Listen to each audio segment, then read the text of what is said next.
मराठी सिनेसृष्टी समृद्ध करण्यासाठी अनेक लोककलावंतांनी बहुमूल्य योगदान दिले आहे। आज आम्ही अशाच एका लोककलावंतिनीची माहिती सांगणार आहोत, जिने आपल्या नृत्याने आणि अभिनयाने मराठी चित्रपटसृष्टी गाजवली आहे। एका उपेक्षित समाजात जन्म घेऊन पुढे तिने आपल्या कलेने अख्ख्या महाराष्ट्राला वेड लावले। लोकरंगभूमीवरून कारकीर्द सुरू केलेल्या या अभिनेत्रीने पुढे चित्रपट, मालिका, नाटक अशा सर्व प्रकारात अजरामर भूमिका वठवल्या। चित्रपटसृष्टीत अतुलनीय यश मिळूनही त्या आपली मूळ कला कधीच विसरल्या नाहीत। शरीरात रान असेपर्यंत त्या कला सादर करत राहिल्या। पुढे अगदी अंथरुणाला खिळेपर्यंत त्यांची कलेप्रती असलेली तळमळ दिसत होती। रसिकांचे हे फार मोठे दुर्भाग्य आहे की आज 9 वर्ष ही नृत्य बिजली मरणासन्न अवस्थेत जगत आहे। ही लोककलावंत म्हणजे अनेक दशके मराठी रसिक मनावर अधिराज्य गाजवणाऱ्या दिग्गज अभिनेत्री मधु कांबीकर। चला तर जाणून घेऊया त्यांची संपूर्ण जीवन कहाणी। बीड जिल्ह्यात कांबी हे छोटे गाव आहे। या गावातील कांबीकर हे कुटुंब लोककलेचा वारसा जपत होते। या कुटुंबात 28 जुलै 1953 रोजी मधु कांबीकर यांचा जन्म झाला। त्यांचे आई वडील आणि मावशी हे सर्व नाट्य कलाकार असल्याने लहानपणापासून मधु यांच्यावर कलेचे संस्कार झाले। आई कलाबाई आणि मावशी आयुबाई लावणी कलावंत होत्या। वडिलांच्या साथीने लहान वयातच त्यांचा नाटकाच्या दुनियेत प्रवेश झाला। छोट्या मधूचा रंगभूमीवरचा सहज वावर पाहून ही चिमुरडी पुढे जाऊन मोठी कलावंत होणार आहे ह्याची सर्वांना खात्री पटली होती। पण एखाद्या लोककलावंताला लोकाश्रय मिळवण्यासाठी प्रचंड मेहनत करावी लागते हे त्यांच्या आईवडिलांनी त्यांच्या मनावर लहानपणीच बिंबवले होते। त्यामुळे मधुबाईंनी आपल्या कलेत पारंगत होण्यासाठी प्रचंड मेहनत घेतली। याच मेहनतीच्या आणि आत्मविश्वासाच्या बळावर त्यांनी पुढे अनेक क्षेत्रात नाव कमवलं। त्यांचे 3री पर्यंतचे शिक्षण कांबी गावात तर 7वी पर्यंतचे शिक्षण मालेगावात झाले। या काळात अभ्यास सांभाळून त्यांनी कलेची सेवा चालूच ठेवली। मात्र लोककलावंतांचे पोट हातावर असते, त्यामुळे लवकरात लवकर कलाकार म्हणून पुढे यायला त्यांना शिक्षण सोडावे लागले। घरची परिस्थिती बेताची असल्यामुळे त्यांच्या मावशी आयुबाईंनी त्यांना दत्तक घेतलं। मधुबाई रंगाने उजळ, नाकीडोळी नीटस आणि उपजतच सुंदर होत्या। त्यात बालपणापासून लावणीची अदाकारी त्यांच्या अंगात भिनलेली होती। त्यांची नृत्याची आवड पाहून त्यांना शास्त्रोक्त नृत्य शिकवण्यासाठी पुण्यास पाठवले गेले। यावेळी त्यांचे दत्तक वडील रामभाऊ दौलतराव म्हस्के पाटील यांनी छोट्या मधुबाईंना भक्कम आधार दिला। वयाच्या 12व्या वर्षी त्यांनी पुण्याला जाऊन बाळासाहेब गोखले यांच्याकडून कथक शिकून घेतलं। नंतर लावणी सम्राज्ञी लक्ष्मीबाई कोल्हापूरकर आणि गुरु पांडुरंग घोटीकर यांच्याकडून लावणी नृत्याचे विशेष शिक्षण घेतलं। यामुळे त्यांच्या नृत्याच्या उपजत कलेला 4 चांद लागले। नृत्याचे शिक्षण पूर्ण झाल्यावर त्या लावणीचे कार्यक्रम करू लागल्या। लालबागच्या न्यू हनुमान थिएटर येथे पहिला कार्यक्रम करून त्यांनी लावणी कलावंत म्हणून आपली व्यावसायिक कारकीर्द सुरू केली।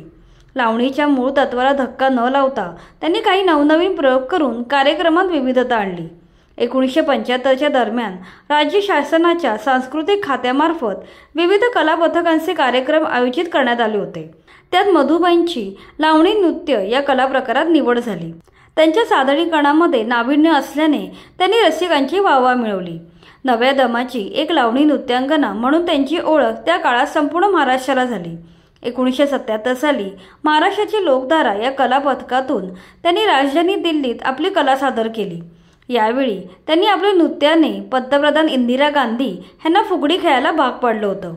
त्यानंतर अख्ख्या महाराष्ट्रात लावणी नृत्यांगना म्हणून मधुबाईंचे नाव गाजू लागले। लावणी कलावंत उत्तम नट सुद्धा असावा लागतो। लावणी कार्यक्रमात वग, भारूड सादर करण्यासाठी नृत्याबरोबर अभिनयाचे अंगही असावे लागते। मधुबाई म्हणजे या दोन्ही गोष्टींचा सुंदर मिलाफ होत्या। त्यामुळे साहजिकच त्यांच्यासाठी व्यावसायिक नाटक आणि सिनेमा क्षेत्राचे दार उघडले गेले। त्यांच्या अभिनय कारकिर्दीतील पहिला मोठा टप्पा ठरला तो म्हणजे पुत्र कामेष्टी हे नाटक। नाट्य महर्षी प्रभाकर पणशीकरांनी त्यांना संधी दिली। मधुबाईंनी या संधीचे सोने केले। त्यांच्या अभिनयाने प्रेक्षकांची मनं जिंकली आणि पदार्पणातच त्यांना नाट्य दर्पणचा विशेष लक्षवेधी अभिनेत्री पुरस्कार मिळाला। त्यानंतर त्यांना अनेक सिनेमांच्या ऑफर्स येऊ लागल्या। 1978 साली निळू फुलेंबरोबर सतीची पुण्याई, नंतर अशोक सराफ यांच्यासोबत केलेला दगा हे त्यांचे सुरुवातीचे चित्रपट विशेष लक्षवेधी ठरले। त्यानंतर रंजनासारख्या कसलेल्या अभिनेत्रीसोबत त्यांनी तमासगीर हा चित्रपट गाजवला। मधु कांबीकर चित्रपटात काम करू लागल्या तरी आपले मूळ असलेल्या लोकनाट्याला विसरल्या नाही। सिनेमाबरोबरच त्या लोकनाट्यातूनही प्रेक्षकांच्या भेटीस येत राहिल्या। या काळात त्यांच्या भानगडीशिवाय पुढारी नाही, आतून कीर्तन वरून तमाशा, उदे ग अंबे उदे, विच्छा माझी पुरी करा, बाईचा चटका गमवला फटका अशा लोकनाट्यातील भूमिका प्रचंड गाजल्या। त्यानंतर राज दत्त ह्यांच्या शापी चित्रपटातून एक ताकदीची अभिनेत्री म्हणून त्या पुढे आल्या। आज 40 वर्षांनंतरही त्यांची चित्रपटातील बिजली ही भूमिका रसिकांच्या स्मरणात आहे। गरिबी, अन्याय, आत्मसन्मानासाठीची लढणारी बिजली मधुबाईंच्या अभिनयाने अजरामर झाली। या भूमिकेसाठी त्यांना महाराष्ट्र शासनाचा आणि फिल्मफेअरचा सर्वोत्कृष्ट अभिनेत्रीचा पुरस्कार मिळाला। अनेक चित्रपटात त्यांनी आव्हानात्मक भूमिका लिहिल्या पार पाडल्या। बिनकामाचा नवरा, योच नवरा पाहिजे, मला घेऊन चला, येऊ का घरात, हेच माझं माहेर, श्री जन्मा ही तुझी कहाणी, झपाटलेला, रावसाहेब, माझा छकुला अशा त्यांच्या सुपरहिट चित्रपटांची नावे घ्यावी तेवढी कमीच आहेत।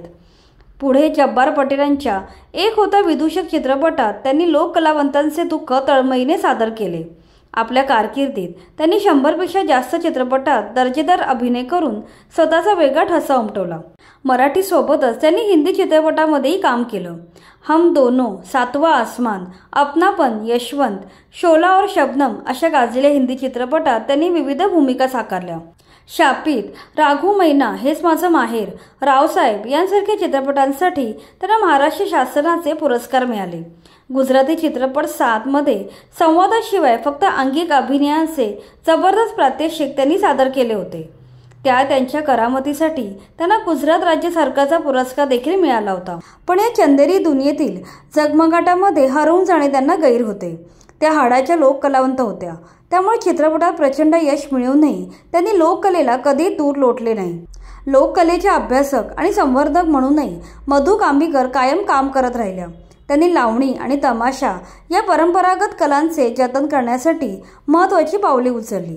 लावणी विषय सर्व उपलब्ध साहित्य त्यांनी जमा करून त्याचे संवर्धन केले। या शोधातून त्यांनी सखी माझी लावणी हा एक अभूतपूर्व कार्यक्रम सादर केला। यात लावणीचा इतिहास आणि परंपरा ह्याची महती त्यांनी विशद केली। अस्सल लावणी लोकांपर्यंत पोहोचवणं आणि या कलेला योग्य प्रतिष्ठा मिळवून देणं हा त्यांचा मुख्य हेतू होता। वयोमानानुसार त्यांना पुढे नृत्य सादर करताना त्रास होऊ लागला। 2004 साली एक कार्यक्रम सादर करत असताना त्या चक्कर येऊन पडल्या। त्यानंतर त्यांनी नृत्य करणं थांबवलं, मात्र आपल्या कला पथकामार्फत त्या कार्यक्रम बसवत होत्या। कामासाठी त्यांना कांबी हे गाव सोडावं लागलं, तरी त्यांच्या मनात गावाविषयी खास प्रेम होतं। त्यामुळे वेळ मिळाल्यावर त्या गावी जाऊन राहत। मधुबाई सातत्याने गावी येत असल्यामुळे ग्रामस्थांना सुद्धा त्यांच्याविषयी खास जिव्हाळा असायचा। गावात त्यांनी स्वखर्चाने भव्य इमारत उभारून वाचनालय सुरू केलं। त्याचबरोबर पाणी पुरवठा योजनांसह अनेक लोकाभिमुख कामांना त्यांनी वैयक्तिक हातभार लावला। सर्व काही सुरळीत चालू होतं, मात्र त्यांच्यातील लावणी कलावंत काही गप्प बसत नव्हत्या। नृत्य सादर करण्याची आत्मिक तळमळ उफाळून वर आली आणि यातच घात झाला। 27 नोव्हेंबर 2016 रोजी माटुंग्याच्या यशवंत नाट्य मंदिरात मधु कांबीकर तब्बल 12 वर्षांनंतर पुन्हा नृत्य सादर करणार होत्या। त्यांना अचानक अस्वस्थ वाटू लागलं। कितीही संकट आले तरी आपला कार्यक्रम पूर्ण करायचाच ही त्यांच्या घरातून आलेली शिकवण त्या अंगी बाणवत होत्या। त्यामुळे त्रास होत असतानाही त्यांनी भैरवीचे सादरीकरण पूर्ण केलं। आपले सादरीकरण पूर्ण करून मेकअप रूममध्ये पाऊल टाकताच त्या बेशुद्ध पडल्या होत्या। उपचारासाठी त्यांना तातडीने परळमधील हॉस्पिटलमध्ये दाखल केलं होतं। त्यानंतर प्राथमिक चाचण्या केल्यानंतर मधु कांबीकर ह्यांच्या मेंदूमध्ये रक्ताच्या काही गाठी झाल्याचे डॉक्टरांनी सांगितले। या घटनेनंतर त्यांना नाईलाजाने रंगभूमी सोडावी लागली। आज त्या अंथरुणावर खेळल्या आहेत। 2018 साली झी चित्र गौरव पुरस्कार सोहळ्यात मधु कांबीकर यांना मराठी चित्रपट सृष्टीतील योगदानाबद्दल जीवन गौरव पुरस्कार देण्यात आला। हा पुरस्कार त्यांच्या वतीने त्यांच्या सूनबाई शीतल जाधव यांनी स्वीकारला। सध्या मधुबाई पुण्यातील येरवडा येथील आपल्या घरी अंथरुणाला खिळून असून घरीच उपचार घेत आहेत। 2016 पासून गेली 9 वर्ष त्या आपल्या आवडत्या रंगभूमीपासून दूर आहेत, ज्या कलेसाठी त्यांनी संपूर्ण आयुष्य वेचले। आज त्या कलेची सेवा त्यांच्याकडून घडू शकत नाही ही दुर्दैवाची गोष्ट आहे। त्यामुळे महाराष्ट्रातील जाणते रसिक प्रेक्षक त्यांच्या स्वर्गीय अदाकारीला मुकले आहेत। त्यांना लवकरात लवकर बरे वाटावे यासाठी त्यांचे चाहते प्रार्थना करत आहेत।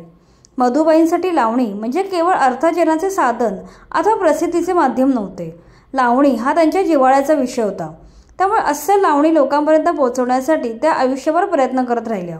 रंगमंचावर चौफेर कडाडणारी ही नृत्य बिजली अचानक शांत झाली आहे। मधु कांबीकर यांच्यासारखे कलाकार आपल्या रंगभूमीला लाभले हेच आपलं खरं भाग्य आहे। कला सादर करू शकत नसतील तरी मधुबाईंचा वारसा महाराष्ट्राच्या लोककला आणि रंगभूमीच्या इतिहासात अजरामर ठरला आहे। बाकी तुम्हाला व्हिडिओ आवडला असेल तर लाईक करा आणि मराठी चित्रपट सृष्टीशी निगडीत अशाच माहितीपूर्ण व्हिडिओसाठी आमच्या चॅनलला सबस्क्राईब करा।